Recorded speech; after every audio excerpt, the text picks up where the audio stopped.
Hi there everyone, welcome back from the weekend. Thank you so much for joining us on this edition of the news, the very first one this week. I'm just starting this evening.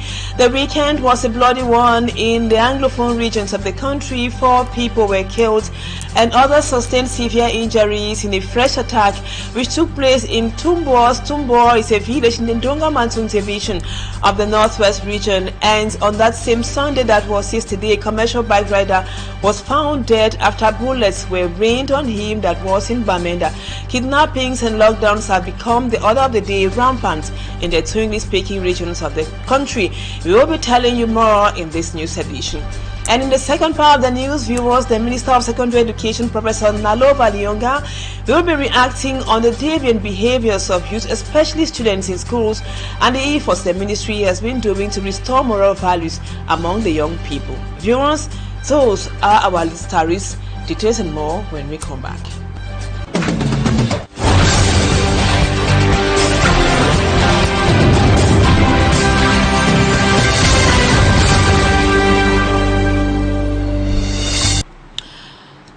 Welcome back, viewers. Thank you so much for being with us. We just told you a while ago in the headlines that the weekend was a bloody one as 4 persons were killed in Tumbor. Tumbor is a village in the Ndonga division of the Northwest region of the country, and the attack was allegedly carried out by separatist fighters. Our reporter Innocent Ase tells us what actually happened. Fresh lives wasted in Tumbor village in the Ndonga division of the Northwest region again. Bless, Abdul, Abu Kanjo and 4 Eyes are the 4 victims of the deadly attack Sunday night carried out by armed men labeled as thieves. Local sources say the armed men broke into a house, harassing the family before the population, who learnt of it, raised alarm. This prompted the armed men to shoot indiscriminately, thus killing the 4 men and injuring several others who were rushed to the hospital in Do, where a January 17th attack, precisely in Gidado, left 14 people dead, amongst the victims, women and children. In the heart of the city of Bamenda, a commercial motorcycle rider died of bullet wounds after heavy gunshots at Small Mancon Sunday evening, according to reports. It is not certain whether the shots were fired by a particular camp or group to scare the population, or if it was a confrontation between the belligerents of the armed conflict. The commercial motorbike sector is one of the sectors hardest hit in the persistent, bloody and devastating conflict. Still in the Northwest region, kidnapping keeps multiplying along the Bambui-Big Babanki road. According to reports, about 5 passengers were removed from a vehicle on this stretch on Sunday by armed men and taken to an unknown destination. They are not the first victims, as kidnappings are frequent on this road. Most cases of kidnapping in the region are often accompanied by threats and demand for ransom. As Cameroon prepares to celebrate the National Youth Day on Wednesday, February 11th, separatist fighters imposed a 3-day lockdown in Anglophone Cameroon beginning on Monday, with activities expected to resume only on Thursday. Considered as a political event with a deep historical implication, they deem the event outlawed and hope to frustrate its celebration. In a video circulating on social media, armed separatists could be seen along the Manfe-Ekog roads in the southwest region, carrying out sensitization on the lockdown and threatening recalcitrant road users who dare violate the imposed 3-day lockdown. And several persons also lost their lives in different road accidents which occurred this weekend on highways across the national territory. In the report which comes up next, Sumanji Khan Gabriel tells us that most of the accidents were caused by high speed. 2 persons died, amongst them a woman and a commercial motorcycle rider, due to an accident that occurred at the Ndobo neighborhood in the Duola subdivision. One of the victims who survived the incident told us, as we were descending, another vehicle that missed its track came to our own section. Luckily, the bike rider who carried me wasn't on top speed, so he successfully dodged the vehicle and I fell down. The driver was safe. and he's gone already. At the scene of the incident, the vehicle that caused it was still stationed with broken windscreens, stones and other items seen inside it. Elsewhere, along the Tico Dwala stretch of road, precisely at the CDC Del Monte Banana Plantation entrance, it was an apprentice at a mechanic workshop who escaped from the hands of death after a car he was driving witnessed a tire puncture and ended its course in a valley nearby. According to reports, the owner of the vehicle left the car in their workshop for some repair work. What prompted the apprentice to get the car into the highway still remains unknown. It is alleged that because of too much speed, when the tire got bad, the car couldn't be controlled by the driver, who was the apprentice. The apprentice is still to come to terms that he survived the incident. Sad indeed. And now over to Boya, where at least 7 people have been rendered homeless following a devastating fire incident which happened there. That was yesterday precisely. At small support, the cause of the fire has not yet been established, but Rex Afon tells us that it has been blamed on the epileptic supply of electricity. Namundo and her family have experienced firsthand the devastating impact of a fire outbreak. They were all of wood. So on my coming, I saw the fire, how it has ravaged everything. I saw cameras here, there's a studio here. It destroyed completely. The one that has really touched me is some students. They say they are studying at OIC. Some ID card, certificates, and many other things. So many persons have been affected here. Those who rushed to the scene tried all they could to extinguish the fire, but the intensity of the flames rendered their efforts futile. So we struggle to lose it. We carry water on top of our heads, bring it right down there to here. It was not really easy. So it takes a lot of time to quench the fire. So, but the most important thing that we thank God is just that nobody died, nobody has an accident and injury. And the wish, Boya had a firefighting unit. We still beg our councillor, our mayor here in Boya to put at least 2 or 3 firefighters, because if there was firefighters, the thing could not beat at this level. At least it's just around the roadside, so if there were firefighters, they could have quickly quench the fire. Late December last year, the mayor of Boya, David Mafani Namange, said the head of state had authorized the creation of a firefighting unit in the town of Boya, though no supporting documents were presented to back that. His pronouncement was welcomed with gladness as the population thought a unit like that would curb the grievous impacts of subsequent outbreaks. Another fire incident has happened at Long Street, Small Support, and at least 7 persons are now homeless, 2 shops and goods inside destroyed. Courage to the victims. And now in less than 48 hours, youth in Cameroon will be celebrating the National Youth Day. That would be on Wednesday, February 11. Teenage or early pregnancy is said to be an alarming social scourge in Cameroon, primarily among girls aged 14 to 19, and it leads to massive school dropouts, precarious living conditions, and health risks as well. Civil society organizations in the West region use the opportunity of the Youth Week that will be coming up on February 11 to reiterate the importance of protecting girls' rights and promoting their education. Cedric Chakutio reports.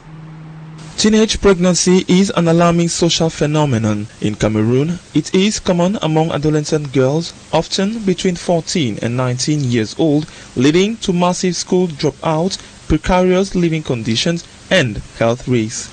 Caused by a lack of sex education and poverty, this scourge requires preventive measures and reintegration programs for students in schools. Cases of teenage pregnancy are increasingly common in high schools, and some girls are even competing with each other. Sometimes, even in primary schools, we find pregnant students. Sometimes it's due to bad influences or even advice from classmates. Nous craignons que si rien n'est fait vraiment au fil du temps, les dérives vont donc aller de mal en pire. As Cameroon celebrates the Youth Week on February 11th, civil society actors in the Mainwa division of the West region made some tours in schools to also sensitize young girls on the negative effects of teenage pregnancy. On the eve of Youth Day, we want to speak to young girls today. They must stop this behavior. It's not necessary right now. For the moment, they should focus on their studies. Teenage pregnancy is a major obstacle to the development of young girls, seriously jeopardizing their education and future. This scourge, fueled by poverty and lack of information, requires collective action. To experts, it is imperative to educate, raise awareness and support the reintegration of young mothers into school to guarantee their empowerment and reduce their vulnerability. And now to let you know that one of the oldest patriarchs in Cameroon, His Majesty for Sokuju Jean Rameau, is 90 years old. A grand celebration marks the 90th birthday of His Royal Majesty for Sokuju, the paramount ruler of the Bamangju people, with traditional pomp and festivities, which brought together elite dignitaries and community members from far and near to honor his remarkable life and reign. Immaculate Fogwe in the report comes up next, tells us more about the different activities carried out to celebrate that monarch.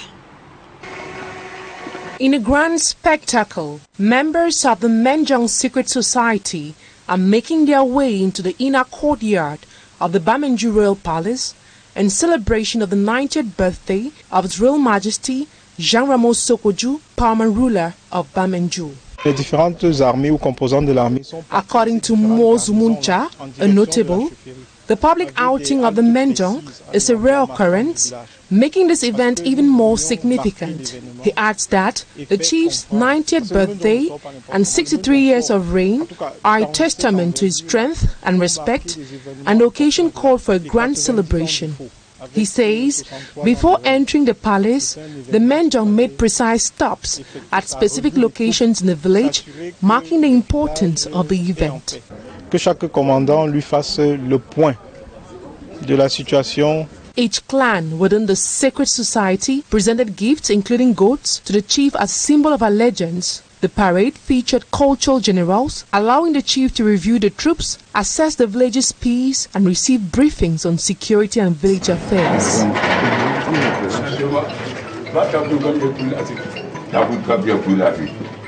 The celebration of Four Sokoju's 90th birthday featured notable events including the unveiling of a renewed stele offered by notable. Vous aviez vu quelle peine j'ai pris moi-même. The monarch is highlighting the elite mobilization and project realizations as a model for Cameroon's development, stressing that practice is better than theory. He urges elites to focus on practical action, saying, let's move to action for the development of all of Cameroon. Cameroun, même en général, je continue à le dire que les discours ne servent à rien. Despite his advanced age, Four Sokoju showed remarkable vitality and energy, personally driving his vehicle to some of the activities organized for his birthday celebration. Long live His Royal Majesty Jean Rameau Sokoju of Bamangju. Long live His Majesty Immaculate. And now we take you to get news out of our national frontier. Several children have reportedly died in an attraction park that was in India over the weekend, and in Kenya, the Kenyan Central Bank has banned the use of money bouquet, that is before St. Valentine's Day. Let's now have our foreign page roundup with Lo Mairo.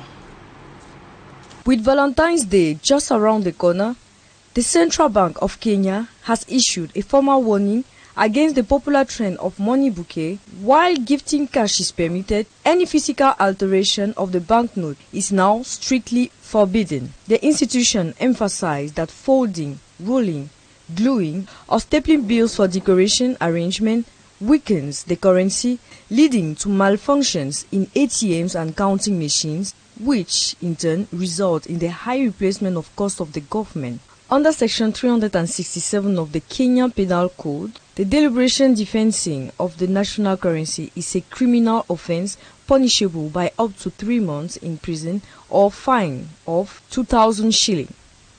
While this announcement deals a significant blow to young entrepreneurs who have turned this financial floral arrangement into a lucrative business for wedding and graduations, it is welcomed by those advocating the proper management of public funds and currency integrity. A tragic accident occurred in New Delhi in India when an amusement ride named Tsunami detached and collapsed, injuring 12 people. A 58-year-old police officer who was just months away from retirement after 36 years of service lost his life while heroically attempting to rescue passengers as the structure began to fall. Witnesses captured the terrifying moment on a video showing the side of the spinning ride giving way before crashing to the ground with about 12 people on board. Local authorities praised the officer's exemplary courage, noting that he was fatally struck in the face by a piece of the machinery during his rescue effort. And viewers, that does it for the first part of the news. Let's now move on to talking points.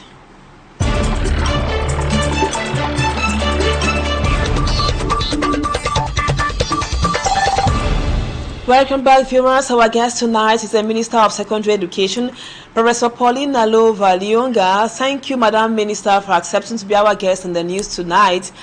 Now, in less than 48 hours, youth in Cameroon will be celebrating the National Youth Day that would be on Wednesday, February 11. When we talk of youth, we talk of students. Recently, we all notice that so many deviant behaviors of some students in some schools across Cameroon, since that depicts the fallen moral standards in the society today. Professor NALOVA, you paid a visit to Douala some time ago, that was on Sunday the other week, a non-working day, to have a conversation or a one-on-one with the educational stakeholders in Douala. What was your immediate reaction, Madam Minister, after watching videos of some students in classrooms either doing small marriages, smoking, or doing other un-Catholic stuff like that? Very angry. I was very angry and very disappointed because there's a lot that the ministers are doing. It's just not the Ministry of Secondary Education. You know, I mean, if I think of what Minister Mununu Futsu is doing with the youths, with moral rearmament, you know, if I think of what, you know, many of us are doing, and then you watch what children are doing, that they can be so bold as to take part in scenarios that are very bad. It's very disappointing. So I was extremely disappointed when I heard and saw some of these things. And some of the things, actually, I must say that it's not that they're unexpected, because there are most schools that are suffering from lack of teachers. Now, when these things happen, it is because there are no teachers. Because I can swear that you cannot have a classroom where students are toasting each other, clicking glasses to say that they're celebrating an anniversary. Where? Where does that happen? That cannot happen if there is a teacher. But where are the teachers? The teachers are not there. And I have often said that if teachers want to go away, please do it rightly. Report yourself and say that you are going away, so that we can take other people who want to do the job. It is because people just leave, you know, when they want to leave, and it takes us time to update the records to find out who has left and who has not left, that you have this kind of lackadaisical scenes happening. So it's a pity that is happening. Well, we hope that with the software that we are building today, which makes it possible to know instantly when a teacher is in class and is not in class, we're going to curb a lot of these activities. Now, Madam Minister, you signed or took some decisions lately concerning discipline in schools. In one of your signatures, it abolished corporal punishment in schools, especially secondary schools, and in another, you said pregnant teenage girls must be kept in classrooms. Now, don't you think these decisions are causing more harm than good, and maybe you might have to reanalyze or come back to those decisions, Madam Minister? I'm not, and nobody will put any pressure on me to change those laws. Those laws stay. You know, no human being has the right to punish a student to the point of death. You know, unfortunately for us, the evidence we have had is that so many students have died while they were being punished. You know, I mean, why should anybody beat my child and my child dies? You have no right. You know, no right. It's my child. I brought the child to the world. And if a teacher thinks that he cannot domesticate the child, send the child back to me. That's what we are saying. Schools must be able to converse with children. Schools must be able to change the mindset of the child. There are many teachers who are unable to converse with children. And the easiest thing for them to do is to bring the cane. And I say no to that. There's no way nobody can ask me to change that. And there's no way you can tell me that a girl who is pregnant and has a child should be dismissed from school or whatever it is. And I ask you, a boy who brought that pregnancy into being, what should I do with the boy? Has the boy got a right to go to school? Is the question that somebody needs to tell me and compare how a man can carry a child for 9 months together with a girl. It's only the girl who carries the child for 9 months. I want to see a pregnant man. It is not easy. It doesn't happen. So people should not sit down there and tell me that somebody who has carried that child for 9 months should be asked to go out of school. No. The man should also go out of school. But for me, I will not send the children out. The children should stay there and work by the rules. It is the rules that are important. And what about the men who impregnate and who go after their female colleagues? The children ask me, how about this man who was befriending this woman? They too see it. So it's all of us, the teachers and the students, all of us are wrong. And what we should not forget is that school is a mirror of what we are doing in the community. Everything that people are doing in the community, the child sees it.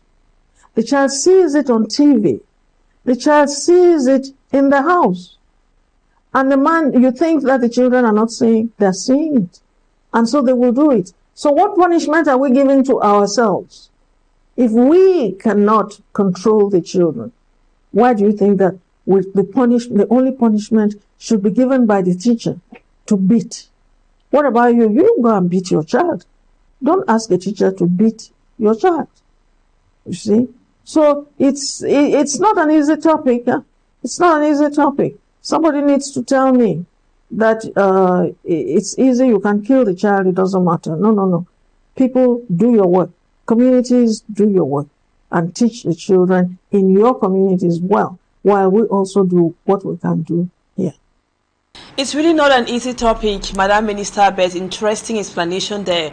Now, you said children should not be beaten in school, granted. Now, are there some methods of correction your ministry has proposed in schools? I mean, there are so many punishments. There are so many punishments. It's hard for me to just say it off the cuffs because I need to see what the student has done. And I will tell you, give this child a number of books. Every week, he gives you the summary of a book. Every week.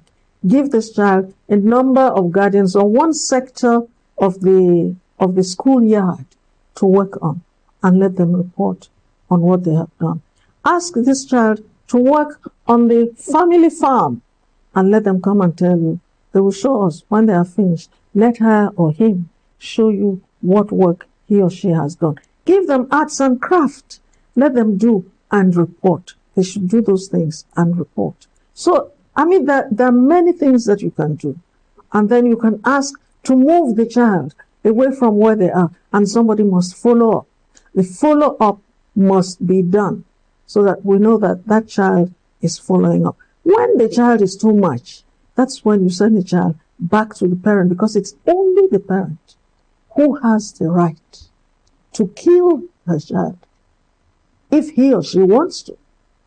If they think that it is so easy to do, let them do it. But let them not prompt us to do it, because we as teachers, we shall not do it. Teachers should learn how to guide children right up to the good behavior. Don't say, I cannot do it. What this child needs is a cane. It means you have failed. Any teacher who uses the cane to cane the child, that teacher has failed in educating the child. Professor NALOVA, what if there are some very recalcitrant students who refuse to carry out the above methods of punishment or correction you're proposing?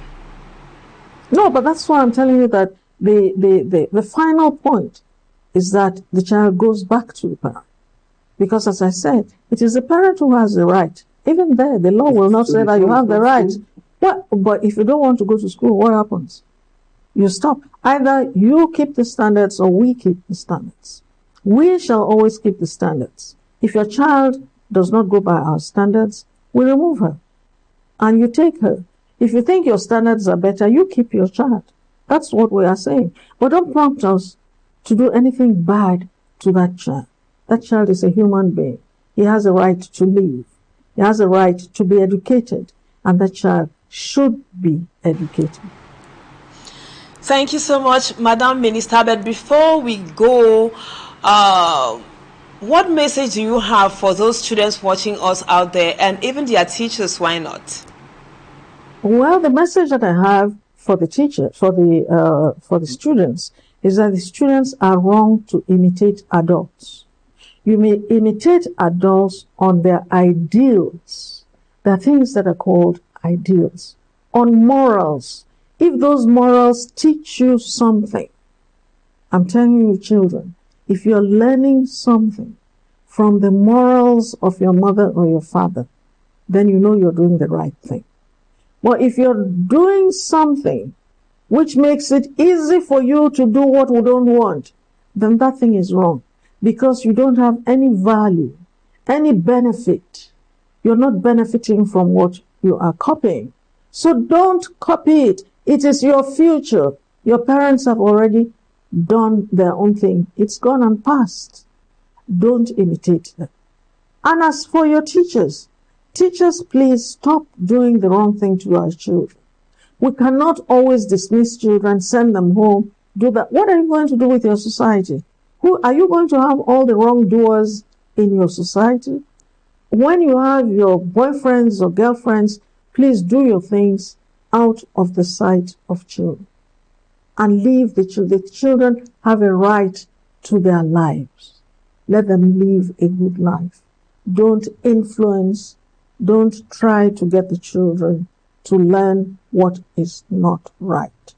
And if I get any report about a male and female co-teachers who are carrying on any romantic behavior, I'm going to take my responsibility and let all of us be dismissed. I wouldn't mind that. But leave the children in a clean school. We have always spoken about a clean school. Clean schools mean they must be morally clean, intellectually clean, physically clean. All that cleanliness should be seen in the school and the children. You know, the teachers themselves learn, you know, there's an evolution, a lot that is going on with the skills of teachers. Many of the teachers are lagging as far as technology is concerned. Please educate yourselves. Educate yourselves. There's a lot to do, and educate these children. Stop falling in love and causing the children to fall out of what is the right thing to do in life. Thank you very much, Madam Minister. Thank you so much, Professor NALOVA LYONGA. Just to remind our viewers that you are the Minister of Secondary Education. Thank you for talking to us, and hopefully you open your doors to us whenever we knock. And thank you so much for making this possible. Thank you, viewers, for always being with us. That was what we put together for you this evening on the news in the English language. Our programs continue. Equinoxe would be yours in about 30 minutes or so, and the news in the French language will be yours at 8 p.m. Stay with us on Equinoxe Television, and we will be together again tomorrow, same time, God willing. For now, it's bye-bye from us.